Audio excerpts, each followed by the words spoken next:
Permutation and combination, ये दो अलग चीजें हैं, ठीक है।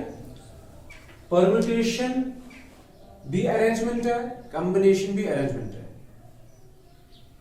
ठीक है होगा। परम्यूटेशन क्या है? अरेंजमेंट। कॉम्बिनेशन भी एक अरेंजमेंट होता है, लेकिन इनमें थोड़ा सा फर्क है। फर्क ये है, इसमें ऑर्डर मैटर करता है और इसमें ऑर्डर मैटर नहीं करता। Say for example we have ABC, we have ABC। पहले परम्यूटेशन की बात करेंगे। आपको एक नई चीज लग रही है परम्यूटेशन, अगर इसकी हम सिंपल सी मीनिंग देखेंगे, परम्यूटेशन होता है अरेंजमेंट। क्या होता है? एक अरेंजमेंट होता है। जैसे आप अभी बैठे हो, ये जो आप बैठे हो, जिस पोजीशन में आप बैठे हो, उसको अरेंजमेंट बोलते हैं। हम आपको चेंज भी कर सकते हैं, ठीक है, हम आपको चेंज भी कर सकते हैं, तो ये भी एक नया अरेंजमेंट बनेगा। Is that clear? मैं आपको और एक एग्जांपल से समझाऊंगा परम्यूटेशन और कॉम्बिनेशन। देखो हमारे पास ABCDE है, ये 5 स्टूडेंट्स हैं। We have 5 students ABCDE और हमारे पास बेंचेस अवेलेबल है 5। क्लियर? आपको हमने बेंचेस पे बिठाना है 1 2 3 4 एंड 5। ये स्पेसेस अवेलेबल है जहां पे आपको बैठना है। तो अगर हमने A को यहां बिठाया, B इधर, C इधर, D इधर और E इधर, तो ये एक अरेंजमेंट बन गया। इस अरेंजमेंट को हम क्या बोलते हैं? परम्यूटेशन। परम्यूटेशन क्या होता है? अरेंजमेंट, ठीक है। अगर हमने यहां से B को उठाया, इधर E को रखा और E की जगह B को रखा, तो ये एक नया ऑर्डर बन गया। नहीं समझे? ठीक है। तो ABCDE, इनसे तो बहुत सारे अरेंजमेंट्स बनेंगे। कितने बनेंगे? पहली पोजीशन पे हमारे पास क्या क्या ऑप्शन है, किसको बिठा सकते हैं?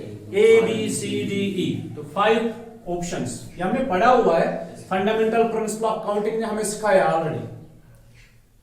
अब हम उसको पढ़ेंगे, फिर से रिपीट करेंगे परम्यूटेशन के अंदर। पहले मैं आपको एक कंसेप्ट दे रहा हूं, परम्यूटेशन और कॉम्बिनेशन के अंदर फर्क क्या है, किस चीज का फर्क है। तो फर्स्ट पोजीशन पे हमारे पास 5 पॉसिबिलिटीज है, चाहे A को बिठाओ, B C D E। फिर अगर एक को हमने बिठाया, अभी मेरे पास 4 स्टूडेंट्स और बचे, 5 नहीं है, कितने हैं? 4। तो 4 में से किसी और को बिठाना है, तो 4 पॉसिबिलिटीज है, फिर 3, फिर 2, फिर 1। It's 5 4 are 26 are 120 permutations आती है। There are 120 ways जिनमें हम आपको बिठा सकते हैं बेंच से। 120 different ways. Is that clear?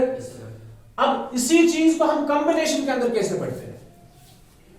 ABCDE, पांचों को इस्तेमाल करना है, तो कॉम्बिनेशन सिर्फ एक बनेगी। क्या बनेगी? अभी आपको कॉम्बिनेशन पता ही नहीं। मिसाल के तौर पर हमें एक टीम बनानी है, एक टीम बनानी है किसी गेम के लिए। इस्तेमाल कितने खिलाड़ी कर रहे हैं? 5। हमारे पास अवेलेबल कितने खिलाड़ी है? 5 ही अवेलेबल है ना? 5 अवेलेबल। टीम कितने खिलाड़ियों की बनानी है? 5 खिलाड़ियों की। तो कितने कॉम्बिनेशन से, कितने ऑप्शन है हमारे पास? अब टीम में ऐसा नहीं होता है इसको इधर बिठाओ, इसको इधर बिठाओ, जो जहां पे बैठे वो अलग बात। नहीं समझे? अगर मेरे पास 6 प्लेयर्स अवेलेबल होते तो मेरे पास कॉम्बिनेशन बढ़ जाएंगे। खिलाड़ी कितने? 5। अवेलेबल कितने खिलाड़ी है? 6। कॉम्बिनेशन के अंदर ऑर्डर मैटर नहीं करता है। कॉम्बिनेशन के अंदर ऑर्डर मैटर नहीं करता है, ठीक है। ये एक टीम बनानी है, तो टीम में ऐसा नहीं है कि जब हम लाइन करेंगे तो किसको कहां बिठाएंगे, वो होता है परम्यूटेशन, ठीक है। कॉम्बिनेशन है कि किसकी आप कॉम्बिनेशन ले लोगे। जैसे हम बोलते हैं ना, हमारे पास एक टीम के अंदर 16 खिलाड़ी होते हैं, उस 16 में से हम प्लेइंग 11 लेते हैं क्रिकेट के लिए या फुटबॉल के लिए। क्लियर? तो हमारे पास अगर 6 अवेलेबल है, इनमें से 5 को खिलाना है, हमें एक गेम में शामिल करना है, तो हमारे पास कॉम्बिनेशन बढ़ जाएंगे, हमारे पास ऑप्शंस बढ़ जाएंगे। कैसे? या तो हम लेंगे ए बी सी डी ई को, तो एक कॉम्बिनेशन, हम ले सकते हैं A B C D F को, दूसरी कॉम्बिनेशन। लेकिन ऐसा नहीं है ए बी सी डी ई या बी सी डी ई, आप में फर्क, कॉम्बिनेशन में ऑर्डर मैटर नहीं करता है। आप अंडरस्टैंड करो, ये मैथमेटिक्स छोड़ो, वैसे आप सोचो कॉम्बिनेशन है ना, हम किस किस को ले लें आज खेलने के लिए, ये होता है कॉम्बिनेशन, इसमें ऑर्डर मैटर नहीं करता है, परम्यूटेशन के अंदर ऑर्डर मैटर करता है। अच्छा, अगर हम गेम्स की बात करेंगे, वहां पे परम्यूटेशन इस्तेमाल नहीं होता, वहां पे कॉम्बिनेशन इस्तेमाल होता है। मिसाल के तौर पर अगर मैं ले लूं ए बी सी, जरा इनको अरेंज करो, दो ले लो आप, दो A B A C B A B C C A C B. अगर मैं बोलूं ये 3 टीम्स है, हमारे पास 3 टीम्स है, 3 टीम है, हमें इनको मैच खिलाने आपस में, सबको आपस में खेलना है। जरा बोलो कौन कौन खेलेगा? ए बी, ए बी के साथ खेलेगा और ए, हाँ दूसरा बोलो बी ए आएगा, बी ए नहीं आएगा। क्यों नहीं आएगा? हमने ए और बी को खिलाना है। अब ए और बी ने खेला है, बी ए लिखना जरूरी नहीं है। अगर हम आपको बोलेंगे इंडिया और पाकिस्तान का मैच चल रहा है और वहां से कोई आ गया पाकिस्तान और इंडिया का मैच चल रहा है, क्या ये 2 डिफरेंट मैच है कि ये एक ही मैच है? इसमें ऑर्डर मैटर नहीं करता। ए और बी को हमने खिलाया, ये आपस में खेल रहे हैं, ए और सी आपस में खेल रहे हैं, बी और ए लिखना जरूरी, इनने तो खेला है ना, ए और बी ने, समझ आवा? तो ऐसी चीजों के अंदर कॉम्बिनेशन इस्तेमाल होता है। अगर हमने इन 3 लेटर से वर्ड्स बनाने 2-2 करके, मीनिंगफुल और मीनिंगलेस, ठीक है, तब जाके आपको ए बी ये भी लिखना है, बी ए ये भी लिखना है, क्योंकि हम बोलते हैं ना आई एन, एक अलग वर्ड। अगर हमने इनकी पोजीशन चेंज किया तो एन आई एक दूसरा वर्ड बनेगा। नहीं समझे? समझ आया? अगर कॉम्बिनेशन देखेंगे ना, कॉम्बिनेशन इस चीज को नहीं मानता है, तो परम्यूटेशन के लिए अलग एग्जांपल्स होती है, कॉम्बिनेशन के लिए अलग एग्जांपल्स होती है। अगर हमने वर्ड्स बनाने हैं तो परम्यूटेशन इस्तेमाल करेंगे, कॉम्बिनेशन नहीं। अगर हमारे पास कुछ टेम्स अवेलेबल है, उनको आपस में मैच खिलाने हैं, वहां पे परम्यूटेशन इस्तेमाल नहीं होगा, वहां पे कॉम्बिनेशन इस्तेमाल होगा। थोड़ा सा समझ आया? अब चलते परम्यूटेशन पे। तो परम्यूटेशन होता क्या है? Permutation is an arrangement. हमारा टॉपिक परम्यूटेशन है, कॉम्बिनेशन को इसके बाद पढ़ना है। परम्यूटेशन इज एन अरेंजमेंट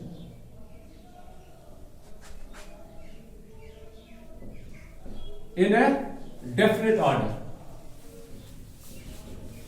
जो प्रिंसिपल काउंटिंग में हमने पढ़ा ना, फंडामेंटल प्रिंसिपल ऑफ काउंटिंग, वही यहां भी पढ़ना। अब नाम उसका चेंज हो गया, permutation. Permutation is an arrangement in a definite order, किनका? ऑफ नंबर्स और ऑब्जेक्ट्स। परम्यूटेशन क्या होता है? एक अरेंजमेंट होता है एक डेफिनेट ऑर्डर के अंदर, किनका? नंबर्स या ऑब्जेक्ट्स का, taken some or all at a time. Taken some or all at a time. अभी ध्यान रखें, परम्यूटेशन होता है अरेंजमेंट, सिंपल। अगर आपको कोई बताएगा परम्यूटेशन क्या है, परम्यूटेशन आपने कभी सुना नहीं है ना, कभी आपके काम नहीं आया। हाँ, परम्यूटेशन को अगर आप डिक्शनरी लिहाज से देखोगे, ये एक अरेंजमेंट होता है। डिक्शनरी मीनिंग इसकी क्या है? परम्यूटेशन इज एन अरेंजमेंट, ठीक है। Permutation is an arrangement in a definite order of numbers और ऑब्जेक्ट्स। हम तो बात नंबर्स की ज्यादा करते हैं या किसी ऑब्जेक्ट्स लेटर्स की बात करते हैं। Taken some or all at a time, मतलब टेकन सम और all at a time। ये क्या है मैं बताऊंगा। Say for example we have the objects A, B, C, D। इनको आपने अरेंज करना है। लेने कितने एक साथ? अवेलेबल 4 है। लेने कितने? आप 4 भी ले सकते हो, चारों को इस्तेमाल करना है। मतलब taken all at a time, 3 भी इस्तेमाल कर सकते हो, taken some at a time out of these 4, you have to take 3 only. ठीक है, मिसाल के तौर पर आपके पास एक कंपटीशन है, क्विज कंपटीशन, आपके पास 4 स्टूडेंट्स अवेलेबल है, लेना 3 को है, एक को आपने साइड में रखना है, सबस्टिट्यूट। जैसे हमारे पास 16 खिलाड़ी होते हैं, हमने लेने कितने होते हैं 11, तो कुछ हम सबस्टिट्यूट रखते हैं। या हमारे पास टूर पे होते हैं, जब हम किसी कंट्री में खेलने के लिए जाते हैं, ये टूर में 7 होते हैं, लेकिन खेलना होता है मैदान में कितने को जाना है, सिर्फ 11, रेस्ट जो 5 होते हैं वो साइड में रह जाते हैं। ठीक है, तो टेकन सम और ऑल, आप 4 में से 3 को इस्तेमाल कर सकते हो, 4 में से 2 को इस्तेमाल कर सकते हो, 4 में से 1 ही को इस्तेमाल कर सकते हो, या चारों के 4 एक साथ इस्तेमाल कर सकते हो। और उसके बाद क्या करना है, अरेंज करना है। अरेंज कैसे करोगे, 3 इस्तेमाल करेंगे, ए बी सी और बी ए सी और बी सी डी और डी ए बी। तो ये तो पता है कितने बनेंगे, कितने बनेंगे, पहले वैकेंसी के लिए कितने, 3, दूसरे के लिए देन 3 कहां है, 4 है ना, ऑब्जेक्ट्स तो 4 है ना, 4 ऑप्शंस आर देयर। अब एक को बिठाया तो 3 बचे और 2 बचे। अगर चारों के 4 इस्तेमाल करोगे तो इट्स 4 इंटू 3 इंटू 2 इंटू 1। ये तो सीखा हुआ है, बात समझ में आ रही है।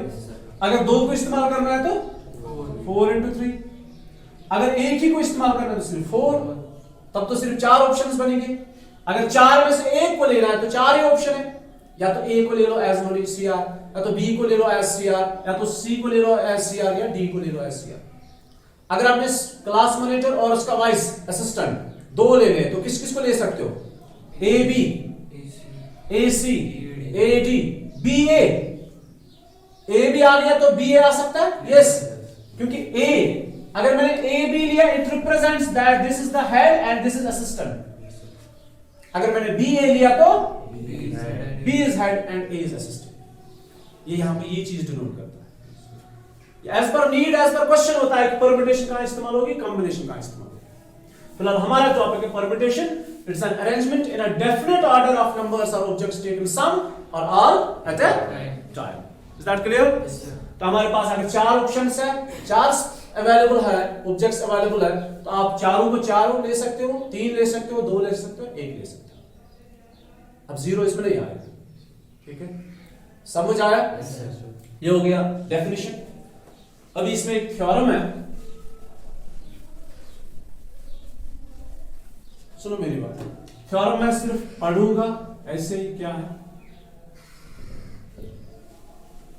थ्योरम है कि अगर आपने परम्यूटेशन निकालनी है, किन की परम्यूटेशन निकालनी है, अगर आपके पास कुछ ऑब्जेक्ट्स, डिस्टिंक्ट ऑब्जेक्ट्स अवेलेबल है, आपके पास अवेलेबल क्या है, डिफरेंट ऑब्जेक्ट्स, साथ में taken some or all at a time, when repetition is not allowed. नहीं समझे?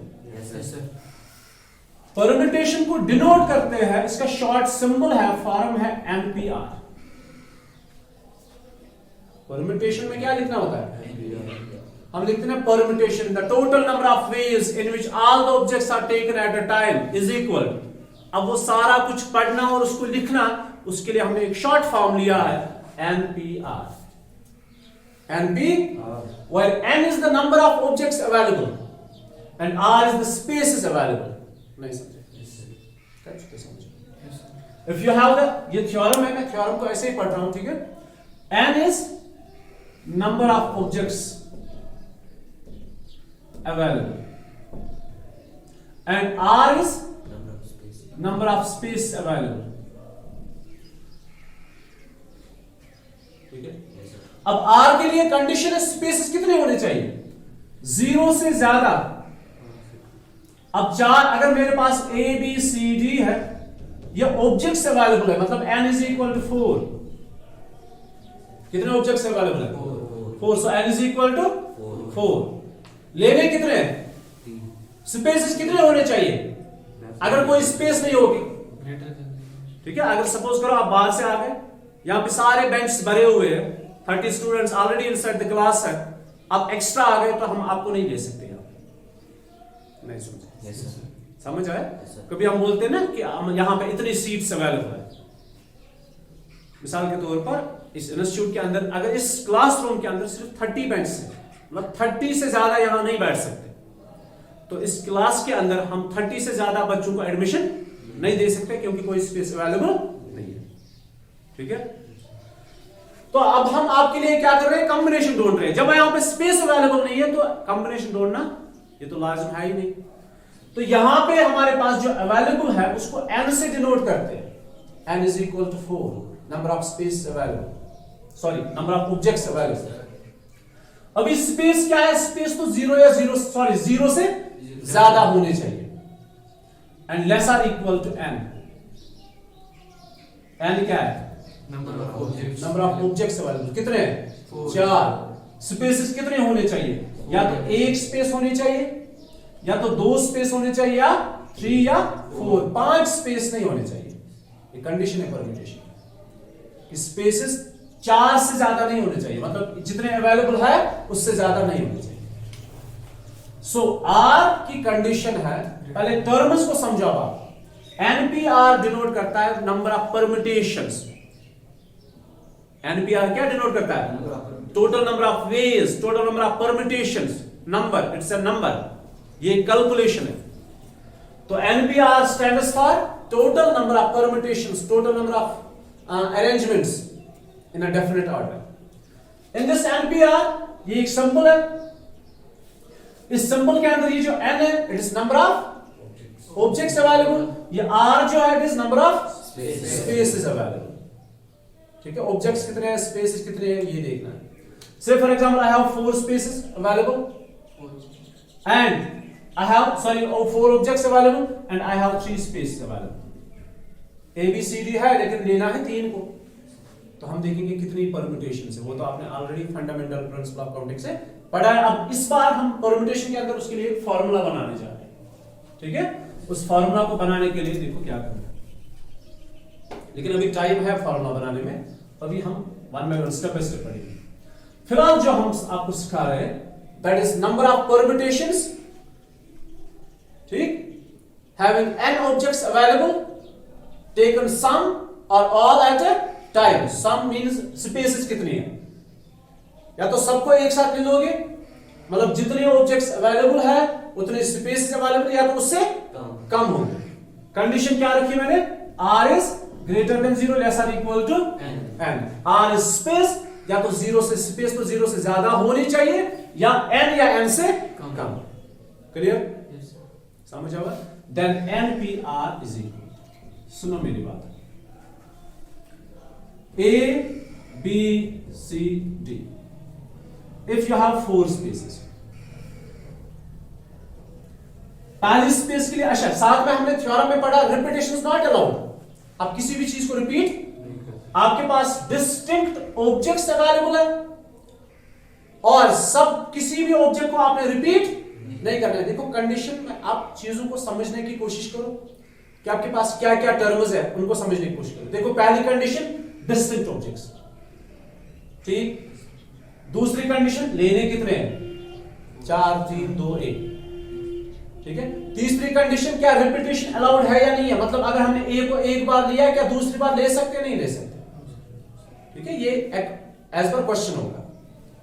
फिलहाल ये जो हम पढ़ रहे हैं इसमें आपने रिपीट नहीं करना है। देन अभी बोलो A B C D 4 space available है। पहली स्पेस के लिए कितने हैं, 4, सेकंड स्पेस के लिए 3, मतलब इट्स 4 into 4 minus 1, वो यू वांट 3। तीसरी स्पेस के लिए 4 minus 2, 4 minus 3, यही बनेगा 4 3 2 1। अच्छा, if you have 4 objects and 3 space only, 3 space है, बोलो 4 into 4 minus 1 into 4 minus 2। if you have 2 space only, 4 into 4 minus 1। if you have 1 space that's only 4। तो इस चीज को हम इस फॉर्म में लिखेंगे। how many objects we have, 4। how many objects we have, 4। how many spaces we have, 4। how many objects we have, 4। how many spaces, 3। how many spaces, 2। है ना, 4 3 2 and 1। अब इसको यहां पे कैसे लिखेंगे? इसमें भी इस्तेमाल होगा फंडामेंटल प्रिंसिपल ऑफ काउंटिंग। अगर ऑब्जेक्ट्स 4 है तो क्या करना है? मल्टीपल करते जाना है। कहां तक? 1 तक। अगर सबको एक साथ लेंगे, 4 है, 4 स्पेसेस है, सबको एक साथ लेना है, so it's 4 into 3 into 2 into 1। तो 4 से लेकर 1 तक आप मल्टीप्लाई करते जाओ। यहां पे क्या लिखा है? n। कोई गिवन नंबर नहीं है, लेकिन होगा ये फाइनाइट, इनफिनाइट नहीं होगा, ये फाइनाइट नंबर होगा। 10, 20, 30, 40, 50, 100, 200 स्पेस इससे कम या इसके बराबर होंगे, लेकिन 0 नहीं होगा इस बार। तो बोलो आप किसके बराबर होगा? n। इसलिए एग्जांपल दी ना, इनटू n-1 इनटू n-2। कहां तक? अब n तो कोई फिक्स्ड नंबर नहीं है ना, लास्ट में क्या आएगा? n-, अगर n-n आएगा तो 0 आएगा, 0 तो सारा 0 बन जाएगा, फिर तो कोई परम्यूटेशन नहीं है। तो लास्ट में जो है दैट इज n-r + 1। तो भी समझाऊंगा कैसे? n into n-1 into n-2 so on up to n-r + 1। Clear? समझ आया? अब ये लास्ट आपको समझ में नहीं आ गया, इसीलिए मैंने एग्जांपल बना के रखी है। अगर आपके पास मान लो ये 4p4 है, इसका मतलब पहले मुझे समझाओ क्या है? 4 objects available, 4 spaces available, taken मतलब all at a time. Repetition is not allowed. Remember, repetition is not allowed, इसको ज्यादा ध्यान। अच्छा फिर क्या लिखोगे? जरा इसमें सब्स्टिट्यूट करो। 4 into 4 अब लास्ट पे पहले निकालना होता है, लास्ट वाला, क्योंकि ये n है ना। अब n तो पता नहीं है, 2 ही हो सकते हैं, 3, 4, 5, 6, 7, 8। पहले लास्ट वाला निकाल के रखो कि आपने कहां से कहां तक जाना है। देखो पहला आपने निकाला, ये 4 है, इसके बाद आप ऐसे मत लिखा करो, पहले लास्ट वाला निकाल के रखा कि मुझे 4 से लेकर कहां तक मल्टीपल करना है। मुझे पता है 4 से लेकर 1 तक मल्टीपल करना है। समझ आया? अब लास्ट वाले में सब्स्टिट्यूट करो values. 4 is n, r is n, मतलब n is 4, r is 4, तो 4 - 4 बचा क्या? 1। अब आपको ये समझा रहा है कि 4 से लेकर 1 तक आप मल्टीपल करो। जो बड़ा है वो बहुत आसान है, उसी चीज को हम फार्मूला में बदल रहे हैं, ठीक है? क्योंकि अब आपको हर बार ऐसे नहीं करना है, पहले डब्बे बनाओ फिर 4 into 3 into नहीं, आपके पास एक फार्मूला बनेगा। उस फार्मूला को बनाने के लिए हमें इस चीज को पहले समझना है। NBR is n into n-1 into n-2 so on up to n-r + 1। यहां पे आपको यह समझा रहा है कि पहले क्या लिखोगे, लास्ट में कहां तक मल्टीपल करते जाओगे। If you have 4p4 then it's 4 into, अभी मैंने रहने दिया यहां पे, मैंने पहला समझा कि पहला 4 है, लास्ट वाला क्या होगा? 1। लास्ट वाला क्या है? 1। 4 - 4 + 1 that's 1। तो 4 से लेकर 1 तक आपने मल्टीपल करना, क्योंकि बीच में कोई ब्रेक नहीं है, सारे कंसेक्यूटिव आ रहे हैं, 4 3 2 1, n n-1 n-2 n-3। लो ये चीज है, इजी आसान है। तो 4 से लेकर कहां तक मल्टीपल करना है? अच्छा अगर 4p3 है, पहले मुझे यहां पे बताओ कहां तक मल्टीपल किया? 4 3, ये तो 2 ही है, 1 तक तो नहीं है, नहीं है ना। अच्छा मुझे बताओ इसको देख के कहां से कहां तक मल्टीपल करना है? पहला है 4 से शुरू करेंगे, अब इसमें सब्स्टिट्यूट करो वैल्यूज को। 4 - r3, तो 4 - 3 is 1, 1 + 1 is 2। ये आपको ये समझा रहा है कहां से कहां तक मल्टीपल करना है। तो 4 से लेकर 2 तक मल्टीपल करना है, वो तो ऑलरेडी पड़ा हुआ है। It's 4 into 3 into 2। अगर 3 ही स्पेस है तो 2 तक मल्टीपल करना है। अब समझ आ रहा है? अगर 7p5 होगा, जरा फंडामेंटल प्रिंसिपल ऑफ काउंटिंग से पढ़ेंगे। अगर मेरे पास 7 ऑब्जेक्ट्स अवेलेबल है और सिर्फ 7 ऑब्जेक्ट्स अवेलेबल है, 5 स्पेसेस अवेलेबल है। यहां पे देखिए, ये मान लो 7 है, A B C D E F G, 5 spaces available. बोलो कितने ऑप्शंस हैं? 7 6 5 4 3 तक ही जाना है। अब इस चीज को यहां पे पढ़ेंगे। पहला तो 7 ही होगा, अब लास्ट वाला क्या होगा? 7 - 5 दैट्स 2, 2 + 1 is 3। वही तो हुआ ना 65432। आया समझ के नहीं? Yes, sir. ये है परम्यूटेशन की थ्योरम फर्स्ट जो हमने आपको एक्सप्लेन करनी थी। अभी इस चीज को आपने फिलहाल के लिए याद रखना है, ये आगे एक फॉर्मूला में कन्वर्ट हो जाएगा। ठीक है, अभी इसके बाद क्या पढ़ना है?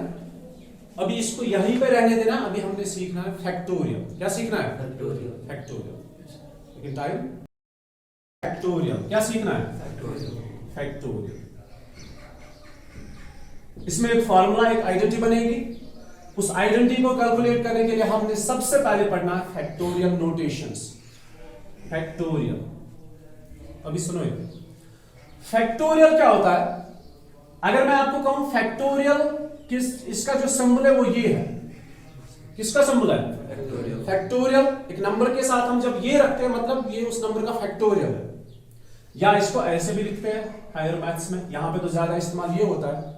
मिसाल के तौर पर व्हाट इज दिस, क्या पढ़ोगे इसको? 7 फैक्टोरियल या दिस, और हम यूज ये करते हैं। ठीक है, ये फैक्टोरियल नोटेशन है। अच्छा, फैक्टोरियल क्या होता है? 7 फैक्टोरियल।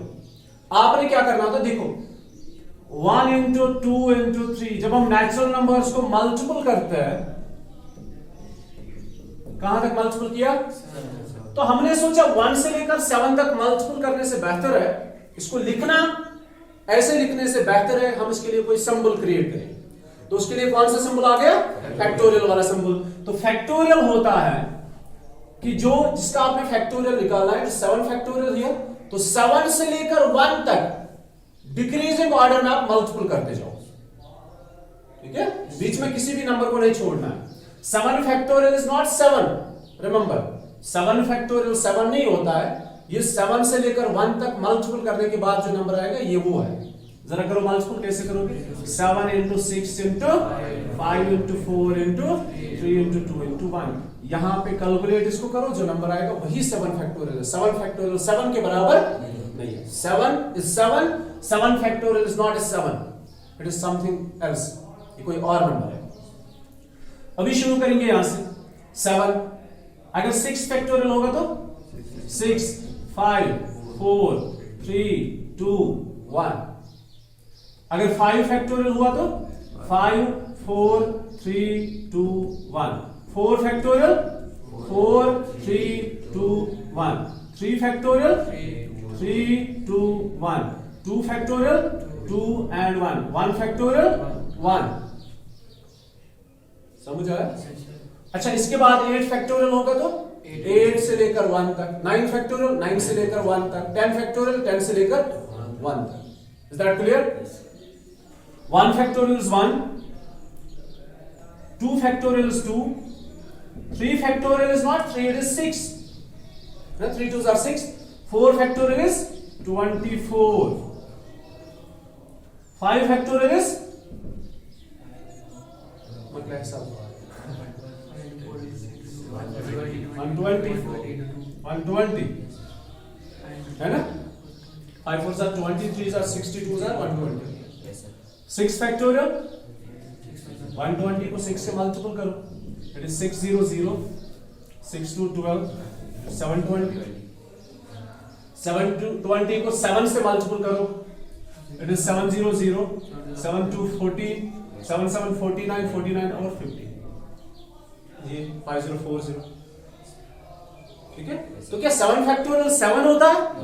नहीं, 7 फैक्टोरियल का अपना एक वैल्यू है। 7 फैक्टोरियल 7 से लेकर 1 तक मल्टीपल करो, जो नंबर आएगा that is 7 factorial. Is that clear? समझ आया कि नहीं आया? ये होते हैं फैक्टोरियल्स। मुश्किल है? बहुत आसान। अब इसमें किस चीज का ध्यान रखना है वो मैं आपको परम्यूटेशन बाद में, पहले फैक्टोरियल। तो फैक्टोरियल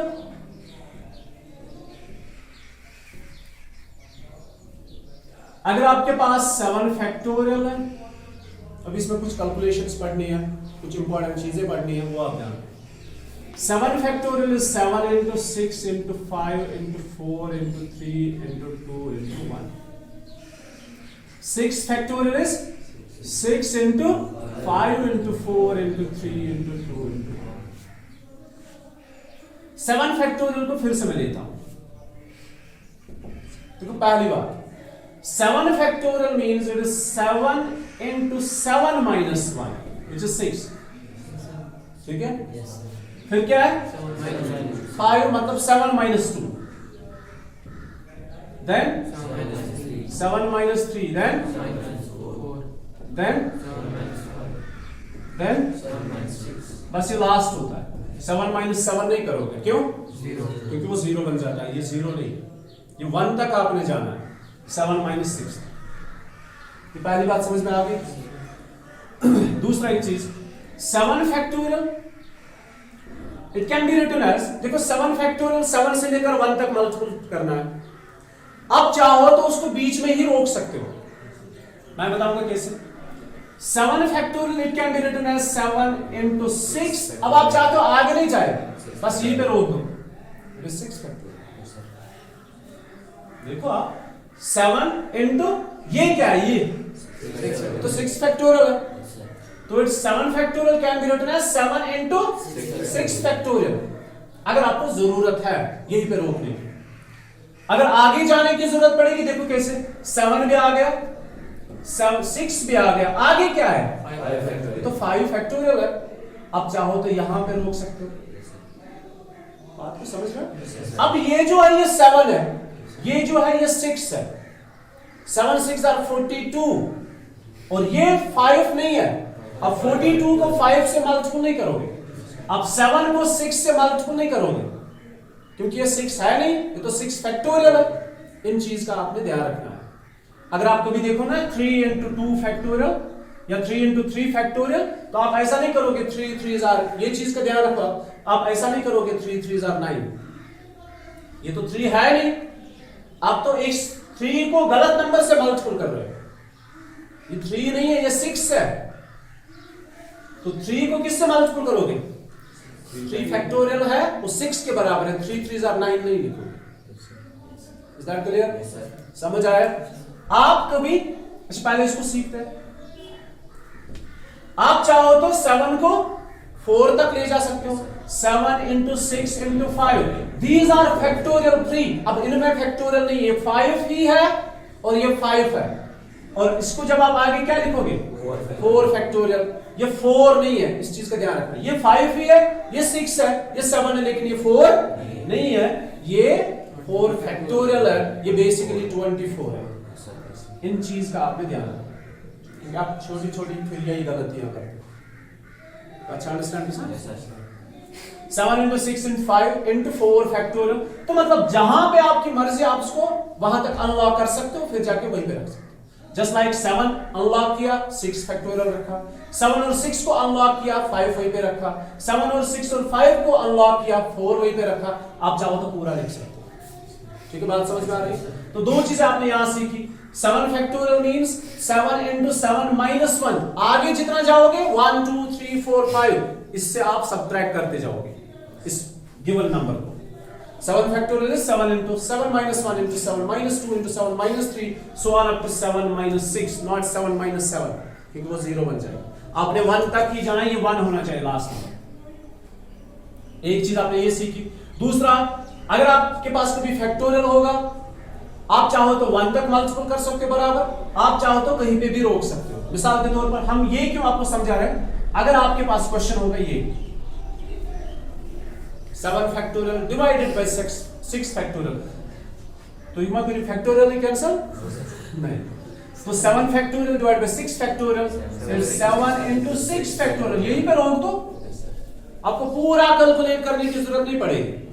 अब ऐसा करोगे वे भी 7 into 6 into 5 into 4 into 3 into 2 into 1, 6 into 5 into 4 into 3 into 2 into 1। फिर आप कैलकुलेटर उठाओगे, इनको मल्टीपल करोगे, फिर इनको मल्टीपल करोगे, फिर आप इसमें डिवाइड करोगे, लास्ट पे आपका आंसर फिर भी क्या आएगा 7 आएगा। ठीक है, तो बेटर क्या है, इसको यहीं पे रोक दो, ये कैंसिल करो। फैक्टोरियल सेम जब होते हैं ना वो कैंसिल हो जाते हैं। अच्छा, अगर आपके पास कभी ऐसा हुआ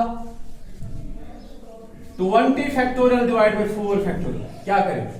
ऐसा करो 4 1s are 4 5s are, नहीं ये गलत है। आपको पता ही नहीं ये 4 है, ये तो और कोई नंबर, ये तो 24 है, और 20 फैक्टोरियल तो बहुत बड़ा नंबर आएगा। क्या आंसर फिर 5 फैक्टोरियल आएगा? 5 फैक्टोरियल तो सिर्फ 120 होता है।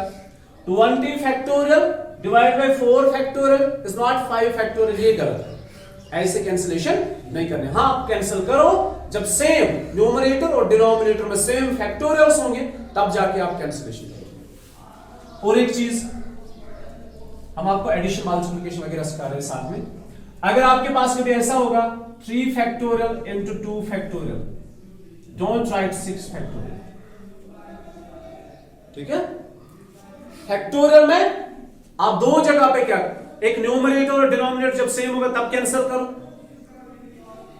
या कभी आपके पास 6 फैक्टोरियल माइनस 6 फैक्टोरियल होगा तब जाके कैंसिल हो जाएंगे।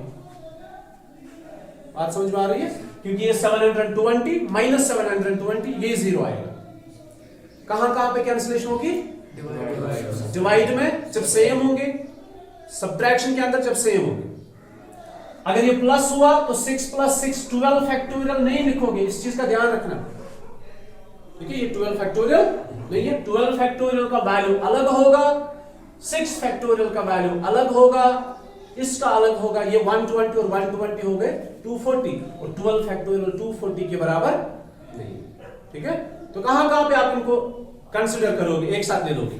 जब सब्ट्रैक्शन करोगे तो कैंसिल करो, सेम होंगे। जब न्यूमरेटर और डिनोमिनेटर के अंदर होंगे सेम होंगे तो जाके कैंसिल करो। रेस्ट जितने हैं उनको कैलकुलेट करना ही करना पड़ेगा, ठीक है? समझ आया? अगर ऐसा है 6 फैक्टोरियल प्लस 6 फैक्टोरियल, इसको आप लिख सकते हो 2 टाइम्स 6 फैक्टोरियल, क्योंकि ये 120 ये 120 दो बार आया, that is 120 into 2, that's 240। Is that clear?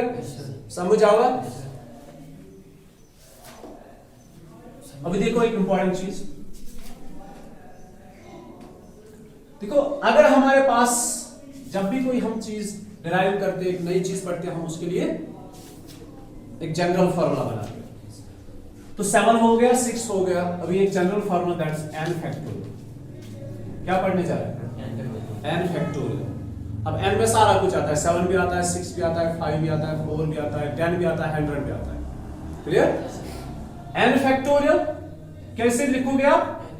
n into, अगर ये 9 होता मैं लिखता 9 इंटू 8, ये तो 9 है नहीं, so it's n into then n minus 2, then n minus 3, कहां तक जाओगे? n minus 1, नहीं, वो तो परम्यूटेशन वाला है। यहां पे आपको सीधे जाना है, देन लास्ट में 3 इंटू 2 इंटू 1, ये तो 1 तक जाना है ना। अगर ये 10 होगा लास्ट में कहां जाना है? 1 तक ही जाना है। परम्यूटेशन अलग है, वो जो हमने पढ़ा, उसमें स्पेसेस पे डिपेंड करता है। उसमें क्या है 7p4 से फॉर एग्जांपल, तो इस केस में आपको 1 तक नहीं जाना है, इसमें आपको जाना है 7 into 6 into 4 into 3, sorry 7 into 6 into 5 into 4 तक ही जाना है। ये परम्यूटेशन है, ये फैक्टोरियल है, ये डिफरेंट चीज है। फैक्टोरियल के अंदर कहां जाना है? 1 तक जाना है, लास्ट 1 होना चाहिए। So it is n into n minus 1 into n minus 2 into n minus 3 so on up to 3 into 2 into 1। अब से फॉर एग्जांपल ये 3 ही होगा, तो कॉमन सेंस ये है 3 से शुरू करो 1 तक जाओ, दैट इज 3 into 2 into 1। अगर ये 7 फैक्टोरियल होगा तो 7 से शुरू करो 1 तक जाओ। इसमें ऐसा नहीं है कि लास्ट टर्म डोंट नहीं है, नहीं, लास्ट तो 1 ही होगा। शुरू इस नंबर से करोगे और 1 तक 1 पे खत्म करोगे, ये होता है फैक्टोरियल, इसका जनरल फॉर्म है, ठीक है? सो n factorial is n into n minus 1 into n minus 2 into n minus 3 into n minus 4 so on up to 1। You got it? तो इसमें ऐसा नहीं है n minus r plus 1, वो तो परम्यूटेशन है, उस पर डिपेंड है कि आपको कहां तक जाना है।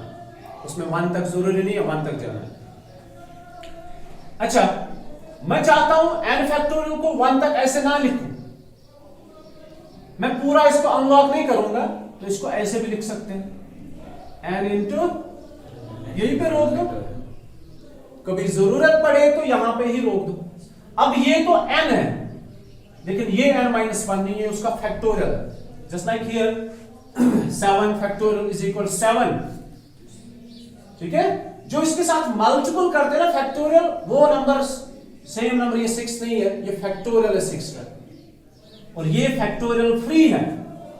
अब आप इसको 7 ही कंसिडर करोगे और ये 7 ही है, लेकिन ये 6 नहीं है। आप शायद नहीं समझ रहे हो। Yes, sir. समझ रहे हो? Yes, sir. n factorial it's n to 1, आप चाहो तो कहीं पे भी रोक सकते हो। Yes, sir. n into n minus 1, ये n ही है लेकिन ये n minus 1 नहीं, ये उसका फैक्टोरियल है, ये कोई और नंबर होगा। आप चाहो तो आगे और जा सकते हो, it's as per need.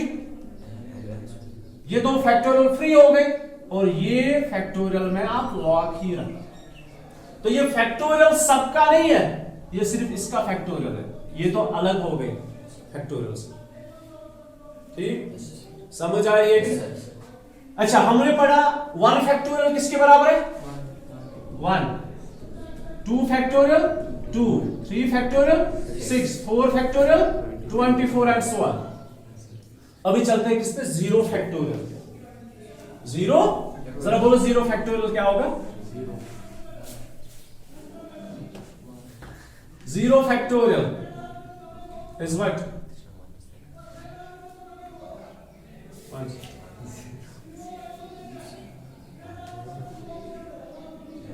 Factorial होता है 1 तक जाना, तो 1 से भी कम है, कहां तक जाओगे? अब ये क्या है? ये होता है, देखो आपने वेक्टर पढ़ा, Yes, sir. वेक्टर्स पढ़ा। Yes, sir. वेक्टर क्या होता है? जिसका मैग्नीट्यूड और डायरेक्शन होती है। 0 वेक्टर पढ़ा है? Yes, sir. That is magnitude as well. यात मैग्नीट्यूड है? Direction arbitrary. यात मैग्नीट्यूड 0 है। ये ना मैग्नीट्यूड ही उसकी डायरेक्शन का है, Arbitrary. डायरेक्शन आर्बिट्री होता है। ठीक है, वो बेसिकली क्या होता है? अलजेब्रा होता है। मतलब जैसे हमने बोला set is a well defined collection of objects. अब एक सेट है, वो खाली है, तो बेसिकली से सेट ही थे। अगर इस वुचो अलजेब्रा कंप्लीट करने खतरा सा। मिसाल के तौर पर जब हम दो सेट्स को सबट्रैक्ट करेंगे या उनका इंटरसेक्शन निकालेंगे, दो सेट्स हमारे पास है, एक सेट है 1 2, दूसरा है 3 4। इनके बीच में कॉमन क्या है? नथिंग। तो नथिंग जो कॉमन है ना, सेट तो खाली रहेगा। इस सेट का हमने नाम देना है एम्प्टी सेट। अदरवाइज कह दो ये set is a well defined collection of objects. और विशेष के अलजेब्रा कंप्लीट करने का होना हमने सेट। सिमिलरली हियर 0 फैक्टोरियल, इसको हम देखो कैसे करेंगे। ये we know that n factorial is equal to n into n minus 1 factorial. ठीक, put n is equal to 1, put n is equal, it is 1 factorial is equal to, it's 1 here, it's 1 minus 1 factorial.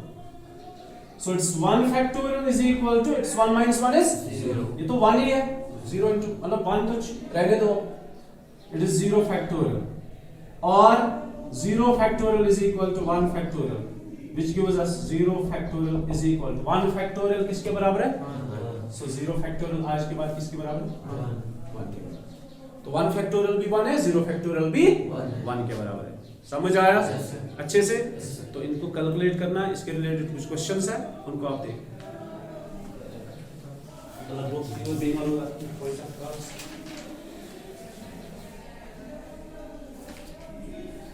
बस अभी compute करना है, exercise पे चलते हैं। चलो exercise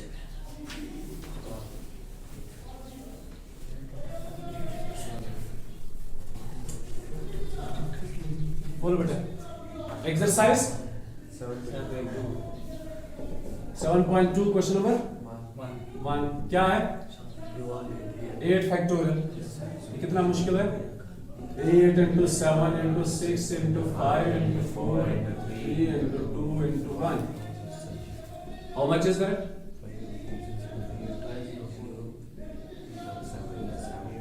I think this 4032 ठीक है, हो गया एक क्वेश्चन। दूसरा बोलो। 4 factorial minus 3 4 factorial minus 3 factorial. क्या 1 फैक्टोरियल है? No, sir. नहीं है ना? No, sir. ऐसा हम नहीं करेंगे, हम ऐसा करेंगे 4 into 3 into 2 into 1, 3 into 2 into 1।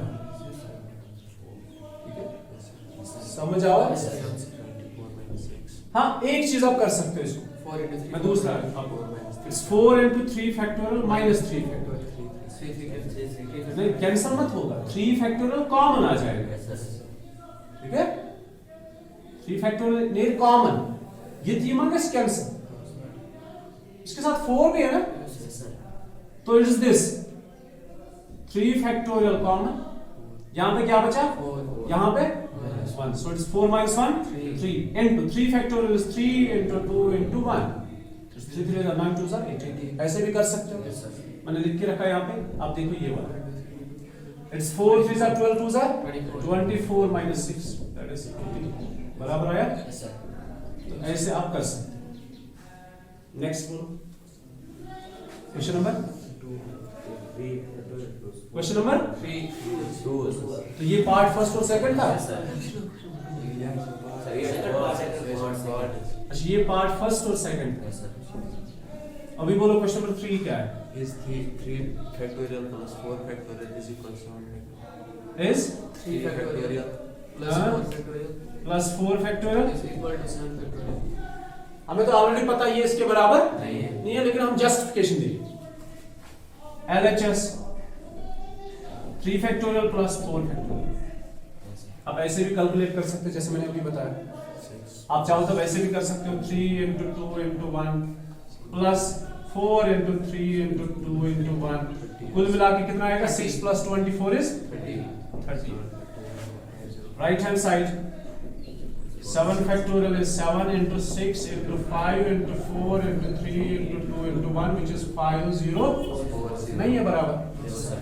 ठीक है therefore 3 factorial plus 4 factorial is not equal to 7 factorial LHS is not equal to RHS ये लो particulars ये जरूरत है Divided by question number third. Third part number second है First, अच्छा first बोलो 8 factorial divided by Divided by? 6 factorial हाँ into 2 factorial. into 2 factorial देखो इधर 8 के लिए हमारे पास ऑप्शन है आप 8 को 1 तक मत लेकर जाओ जो इसमें से हाईएस्ट है वहां तक लेकर जाओ इट इज 8 अलग 7 अलग 6 पे लॉक करो 6 को इवैल्यूएट मत करो 2 को करना ही करना है इट्स 2 into 1 ये और ये Yes, sir. Cancel it's 8 7s are 56 divided by 2 that is 28 next बोलो If 1 by 6 इसी का दूसरा पार्ट है Yes, sir. ये कहाँ फर्स्ट पार्ट क्वेश्चन नंबर 4 हाँ बोलो If 1 by 6 factorial plus हाँ 1 by 6 factorial hmm plus 1 by 7 factorial hmm is equal to hmm x by 8 factorial hmm find x. Find x Yes, sir. ठीक है देखो क्या करेंगे इस केस में आप क्या करोगे लिसन इसको आसान बनाने के लिए हम ऐसा करेंगे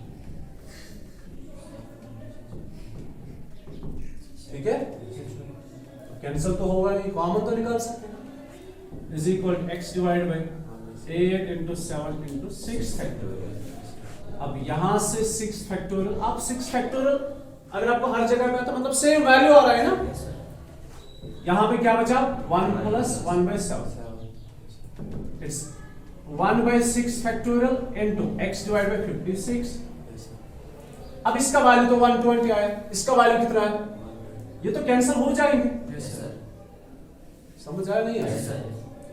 it's 7 plus 1 is 8 by 7 Is equal to x. ठीक Cross. 7 minus 7 8 7 so 8 into 8 is equal to x which gives us x is equal to 60 Question number 5 part number first evaluate करना है n factorial divided by And minus r factorial. part number first is n is equal to how much 6. r is equal to 2 Yes, sir. therefore n factorial divided by And r factorial. n factorial is 6 factorial. 6 minus 4 factorial. 2 factorial r is 2 it is 6 factorial divided by 4 factorial it is 6 into 5 into 4 factorial divided by 4 factorial cancel तो कुल मिला के answer 30